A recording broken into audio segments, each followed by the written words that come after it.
Here I have Samsung Galaxy Note 5 and let me show you how to enter the save mode on the following device. So at the very beginning, let's start by pressing the power key. Let's choose restart, tab restart again.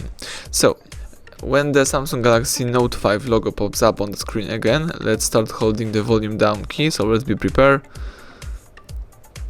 Now we have to start holding volume down and keep holding volume down through the whole time. Let's wait until the save mode pops up.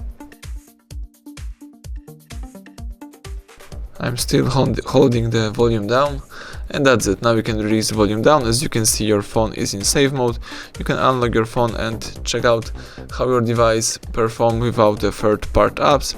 If you would like to quit the save mode and enter the normal mode, let's press power key, choose restart, tab restart again. The device is simply restarting into a normal mode, so you have to wait a couple of seconds.